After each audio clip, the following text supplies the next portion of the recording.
ఆ!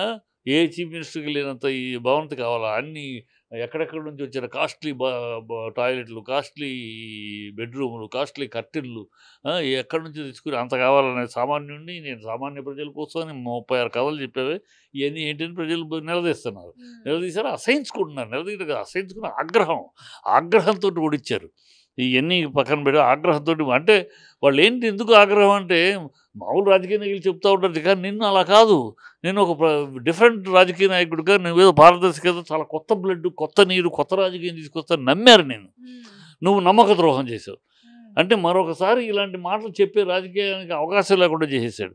నేను పారదర్శకతతో పరిపాలిస్తా, మంచిగా చేస్తా, అవినీతి లేకుండా చేస్తావని ఎవడన్నా చెబితే రేపు ప్రజల్లో ఆ నమ్మకం కూడా లేకుండా ఒక రాజకీయ ప్రవేశానికి కూడా మరొక నీతివంతుడికి ప్రవేశం కూడా లేకుండా చేసేసాడు. అంటే ఇలాంటోళ్ళు ఇలాగే అన్నట్టుగా కేజ్రీవాల్ చెప్పలేదా ఇలాంటి కథలు అన్నట్టు అయిపోయింది. సో, రాజకీయ రంగానికే ద్రోహం చేసేసాడు. అంత ప్రజలు అందుకని అంత ఆగ్రహం, కసి మీద ఓట్లేసారు. సార్ ఇంకొకటి ఢిల్లీ అసెంబ్లీ ఎన్నికలకు బీజేపీ విజయం దిశగా దూసుకు వెళ్తున్నందుకు రాహుల్ గాంధీకి శుభాకాంక్షలు తెలుపుతూ కేటీఆర్ గారు ట్వీట్ చేశారు. అసలు దీనిపై మీ ఒపీనియన్ ఏంటి సార్? అంటే కేటీఆర్ గారు ఎలా స్పందించడం వెనుక? కేటీఆర్ అంటే కాంగ్రెస్సు ఆయన లెక్క ఏంటంటే కాంగ్రెస్ ఆపు కలిసి విడిపోయి ఉండటం వల్ల కలిసి ఉంటే వాళ్ళకి 6% వచ్చింది. ఇప్పుడు బీజేపీకిను ఆపుకి తేడా ఓన్లీ 2%, 4%. 42, 46. 45% బీజేపీకి అయితే 40% 4%. వాళ్ళకి 6% వచ్చింది. సో, ఈ 6% ఇటు కలిస్తే వీళ్ళు కలిసిపోయి కనుక పోటీ చేస్తుంటే కొంచెం టగ్ ఆఫ్ ఫైట్ ఉండేది అని ఆయన లెక్క. ఏమి ఉండేది కాదమ్మా. కాంగ్రెస్ అసలు లెక్కలో లేదు. కాంగ్రెస్‌ని ఎవడు పట్టించుకోవట్లేదు. కాంగ్రెస్ ఆటలో అరటిపండు అంతే. కాంగ్రెస్ దేశం మొత్తం మీద కాంగ్రెస్ అయిపోయింది. అది చివరి దశలో ఉంది. ఇక్కడ ఆంధ్ర అదే ఎక్కడ ఇప్పుడు తెలంగాణలో ఏదో తంతి గాలిలో పుట్టినప్పుడు అనుకోని అనూహ్యమైన కాంబినేషన్‌లో గెలిచారు. ఇక్కడ కూడా సిటీలో ఒక్క సీట్ రాలేదు కదా! మఫ్సిల్‌లో ఒక లెక్క తప్పులో కొంచెం అప్రమత్తంగా లేకపోవడం కేటీఆర్, కేసీఆర్ వచ్చాడు తప్పితే కాంగ్రెస్ లేకపోతే ఏంది 62 సీట్లు వస్తే 54 సీట్లు ఓడిపోయారు. 54 సీట్లు కాంగ్రెస్ ఓడింది తెలంగాణలో. ఏదో చించుకొచ్చాం, బుడుచుకొచ్చాం, తన్నుకుంటూ వచ్చాం ఏదో మాటలు మాట్లాడటమే కానీ కాంగ్రెస్ వాళ్ళు రేవంత్ రెడ్డి తొక్కుకుంటూ వచ్చాం, రేవంత్ రెడ్డి ఇలాంటి గాలి మాటలు తప్పితే వాళ్ళు పోయి తొక్కుంటూ లేదు, గుచ్చుకుంటూ లేదు. నువ్వు వచ్చింది ఆఫ్టర్ ఆల్ 60 సీట్లు ఓడిపోయినాయి 54 సీట్లు. కనుక ఏదో అనుకున్న లెక్కలో వచ్చేసారు. అక్కడ కూటమి ఒకళ్ళుగా నుంచొనుంటే పోటీగా అడ్రస్ లేకుండా పోయేవారు కూటమి. అందుకని కూటమి ముగ్గురు కలిసి ఒకళ్ళ బుధం ఒకళ్ళు నొక్కుంటూ ఒకళ్ళకొకళ్ళు చేతులు కలుపుకుంటూ మొత్తం ముగ్గురు కలిపి దండయాత్రలాగా చేసి ముగ్గురు వీళ్ళు 4 పేపర్లు 3 ఛానళ్ళు కూటమిగా చేరి అబద్ధాలు ప్రచారం చేసుకొచ్చేసారు. అక్కడ అబద్ధాలతోటి వచ్చేసారు. సో, ప్రజలు ఇప్పుడు నిజాలు తెలుసుకున్నారు. ఎన్ని అబద్ధాలు ఏంటి ఎక్కడికెళ్తే అక్కడ నిలదీస్తున్నారు. చంద్రబాబు నిలదీశారు మొన్న. లోకేష్‌ని నిలదీశారు. పవన్ కళ్యాణ్ నిలదీస్తున్నారు. ఎక్కడికెక్కడ నిలదీస్తున్నారు. ఏది మీ ప్రామిస్‌లే, మీ మాటలే, మేము చెప్పిన మాటలేంటి? అప్పుడు తెలీదా మీకు అమౌంట్‌లు ఖజానాలో డబ్బులు లేవని? ఇవాళ కొత్తగా మాటలు చెప్తారేంటి? అన్నీ ఆలోచించకుండా చెప్తున్నామని చెప్పారు కదా లోకేష్. ఇవాళ ఎలా చెప్తున్నారు? నిలదీస్తున్నారు.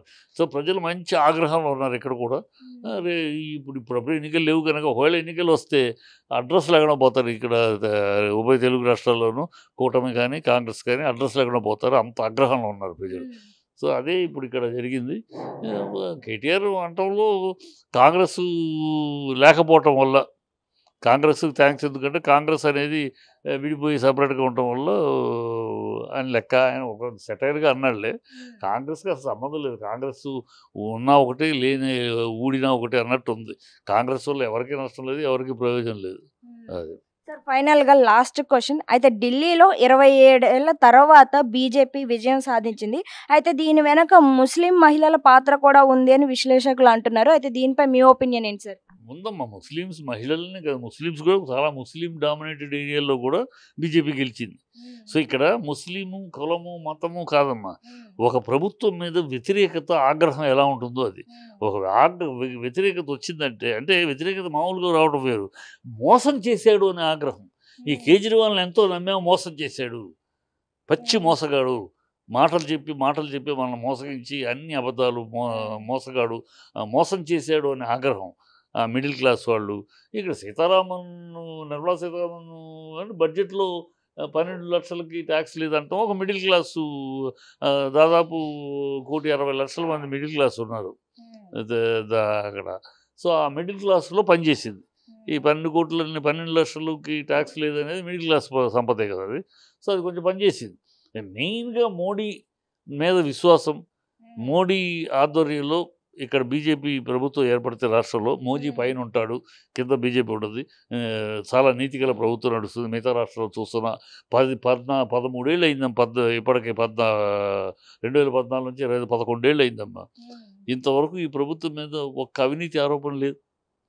అదే కాంగ్రెస్ అయితే ఏ టు జెడ్ అనే అవినీతిలే. ఈ లెక్క పెట్టుకుంటే అన్ని ఆదర్శ కాడ నుంచి లెక్క అలా ఉండేవి. మరి ఇక్కడ 11 ఏళ్ళైనా ఒక్క అవినీతి ఉంది, అది మోడీ. ఆ మోడీ యొక్క ప్రభావం, మోడీ యొక్క మీద ఉన్న నమ్మకం, మోడీ యొక్క నిజాయితీ ప్రజలను బాగా పట్టుకుంది. Thank you sir.